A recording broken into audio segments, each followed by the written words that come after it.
Hey everybody, welcome to Mad Backyard. Today we're going to be smoking a prime rib on our Pit Boss Pellet Grill. We're going to show you our favorite seasoning to use on prime rib, how we set up the Pit Boss to smoke it, and how we sear it at the end for a great crust on the outside and a perfect medium rare on the inside. Okay, so today we've got a 4-pound prime rib roast. You can see here that I got a 2-bone prime rib roast, and generally when you're looking for rib roast, prime rib roast, it's going to be, you'll be looking at the weight, yes, but you're also going to kind of be talking about it in terms of how many bones it has. So this one's actually on the smaller end, having 2 bones. You can get a prime rib roast all the way up to 7 bones would be the full complete rib roast. And you want to think about it in terms of how many people you're serving. Good rule of thumb is about 2 servings per bone. So this one being 4 pounds, 2 bones would serve probably about 4 people. Now this is a choice grade prime rib roast. Just because it's called prime rib does not necessarily mean it's going to be prime grade beef. I got choice and that's fine. You can see there's a lot of good marbling in here. I've seen some really great choice cuts that have a ton of fat and marbling, and I've seen some prime labeled cuts that don't have as much as what I would expect from prime beef. So always got to use your eyes as well, okay? As I said, prime rib roast can come from anywhere along those 7 bones on a full prime rib. There's one side of the rib roast that's going to be leaner, and there's going to be one side that's a little fattier. This one is from the fattier side. You can see it's got a bigger eye of fat kind of in the middle here, and it's got a better, more well-defined spinalis muscle right here. This is also often called the rib cap. And this is a really tender, prized cut of beef on the ribeye roast. So the further you get into the fattier side of the rib roast, and I apologize, I can't remember off the top of my head whether it's the front end or the back end, but just ask the butcher, you know, when you're picking out your rib roast, just say, you know, I want from the fattier side or the leaner side. If you want leaner beef, it's gonna have less of this fat, less of this muscle here, and be more kind of like this meat here along the whole thing. So just know that that's an option when you're picking out a rib roast as well. Many times you'll find on a rib roast, they've gone ahead and cut the bones off and then tied them back on. And what people do is they'll cook it that way tied, and then they'll remove it when they're done and then serve it without the bones, so you can get a nice slice without hitting the bones. There's a lot of really good meat in between the bones up here. You'll see some people, they call it Frenching, where they remove all this meat in between the bones here, and you get the nice exposed bones and that kind of classic standing rib roast like that. It looks nice, but you end up losing a lot of that really good meat in there, which we don't want to waste. So I'm going to show you something a little different to do with the bones at the end when we cut them off, rather than taking all this meat off right in the beginning. So as far as trimming, I'm not going to take really anything off. There is a little bit of harder fat on this fat cap here, although as you can see, it's only about a 1/4 inch or probably even less in some spots. So it's really not worth trimming it all down. We're going to go ahead and get this seasoned up.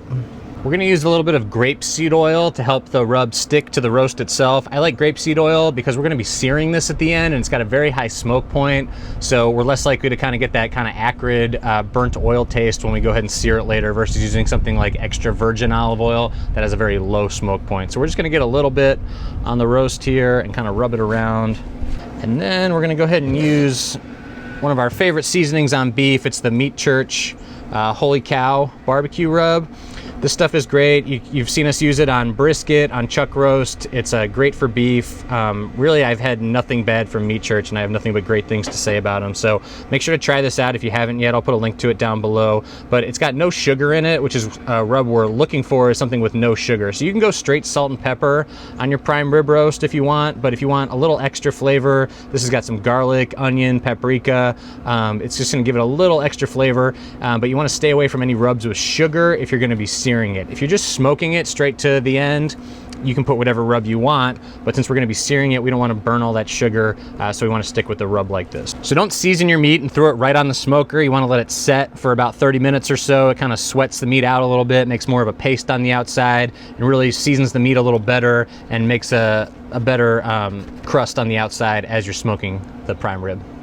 While the rub is setting on the meat, go ahead and start up the Pit Boss, let it run through the startup cycle, and set the temperature to 250 degrees. Today I'm using some of my favorite pellets for beef, Almond Cabernet from Knotty wood.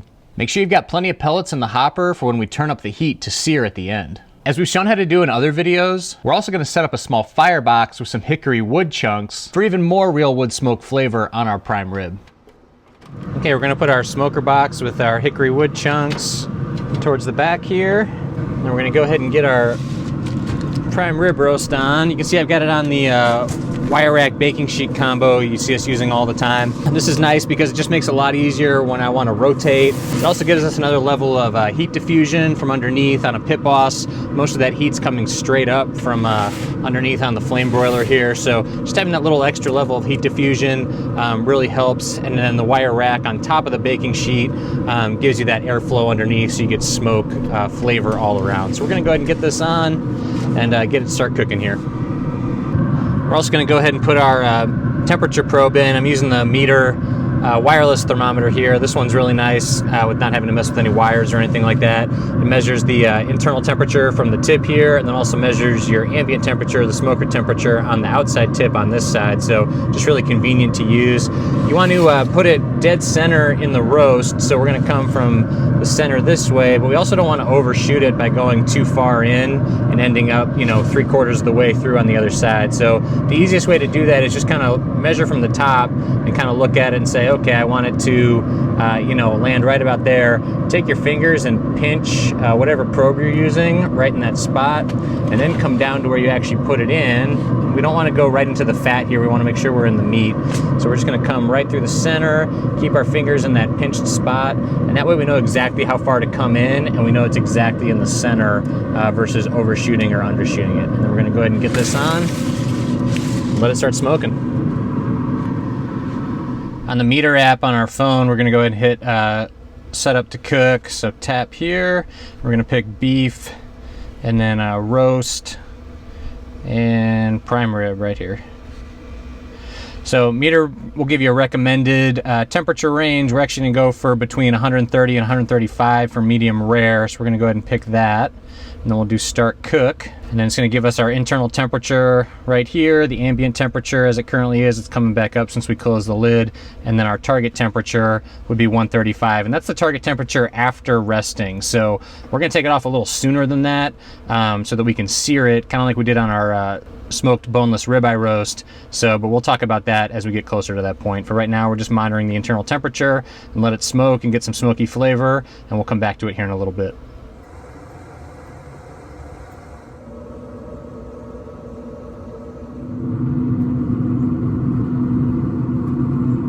So we're at exactly the 2-hour mark on our Pit Boss prime rib, and we're about to hit 110 degrees internally. Now, like I said before, for medium rare, we want to finish kind of in that 130 to 135 range. Now that's where we want the final temperature to be, and we don't want it to ever go any higher than that so that it doesn't overcook. And as we've said in previous videos, it's similar to slowing down a car before you get to an intersection. You don't want to leave something on the smoker right until it gets to your target temperature, or else it's going to keep going and go past where you want it to be.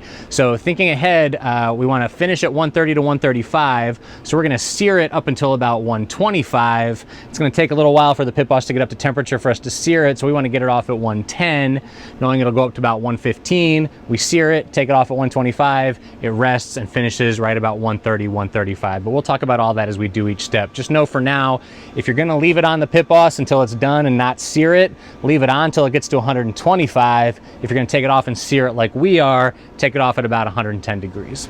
So let's go ahead and take a look.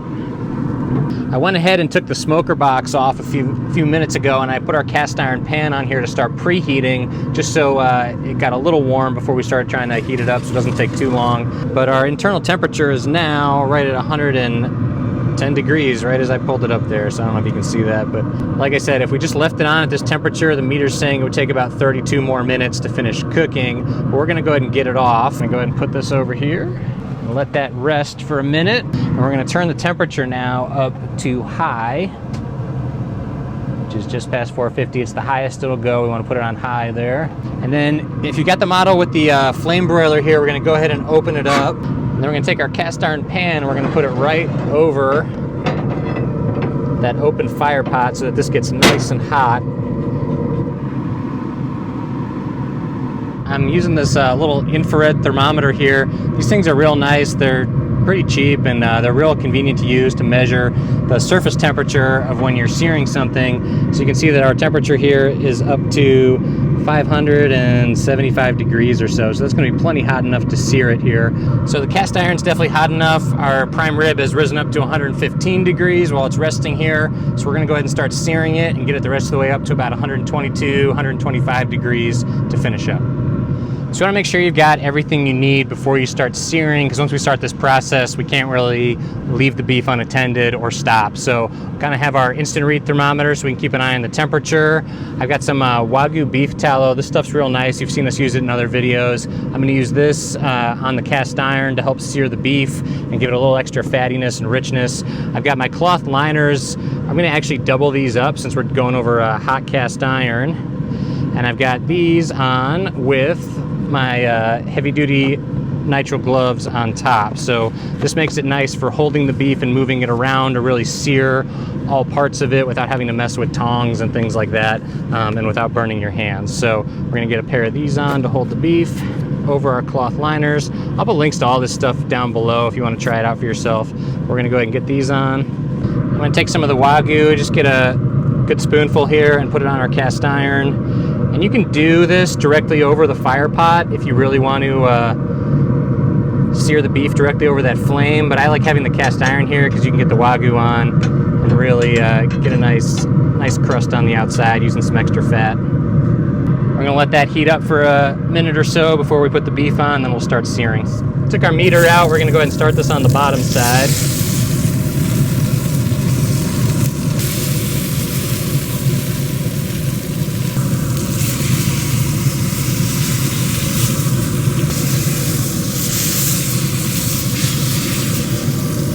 We'll just kind of keep spot checking as we're searing. We're up to about 117 in the middle there. Again, we're going for about 122 to 125. All right, so you can see we're getting right at about 125 or so. We're gonna go ahead and get this guy off. Move it right back over to our wire rack baking sheet here. We're gonna let that rest until it comes the rest of the way up in temperature internally. Okay, we've let our prime rib rest for about 30 minutes now. It came up to about 133 to 135 internally, so hopefully we hit it at just the right point. We want to take the bones off the prime rib now. So the easiest way to do it is just to turn it straight up and down like this. We've got the curved part of the bones here. And then we're going to take our meat slicing knife and we're going to come right along the curvature of this side of the bones and try to follow them along as we go. And they don't go down the whole length on this one. They're kind of shorter, but we're going to kind of come right through right there. And then we can turn the roast down like that. Now we've got a boneless roast. You know, save these. This meat's really good. You can eat it as is. You can throw it back on the smoker and smoke it a little more to kind of break down some more of that collagen and fat in there. They're basically beef ribs. They're going to be delicious. Put them back on the Pit Boss at about 250 degrees. I think that's what I'm going to do actually. I'm going to put them back on at 250 degrees. I'll season up this side here and just have them as a midnight snack later on. We'll cook them till they get to about 200 in the middle, just like some beef ribs. Now that we've got the bones removed, it's going to be a lot easier to slice through. So we're going to take our meat slicing knife and we're just going to start on one end and just go nice and easy all the way through, and then we'll do another slice. And you can just see how incredibly tender and juicy that is. There's that rib cap muscle we were talking about in the beginning. That's kind of the best part of the prime rib roast there. You can see just how tender that is.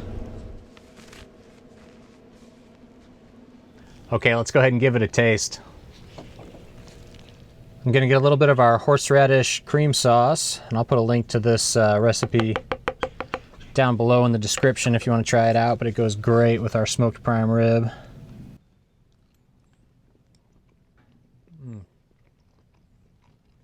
It is so tender, so delicious. There's a reason this is the king of beef roasts. Wonderful holiday meal. You're going to impress everyone if you put this on the table, I guarantee it. Good smoke flavor from the hickory wood we used, and it really didn't take that long. We did about 2 hours of smoking, a few minutes of searing it, and half an hour to rest, and it's ready. And the most important thing is just watching your temperatures and making sure you're taking it off at the right time, searing it to the right temperature, and then letting it rest to come up to that perfect doneness for you before you serve it to your guests. We hope you enjoyed this video. Make sure to hit the like and subscribe button if you want to get more content like this from our channel. I'll put a link to the full step-by-step recipe at madbackyard.com, as well as links to all the products we used today down in the description below. Thanks for watching.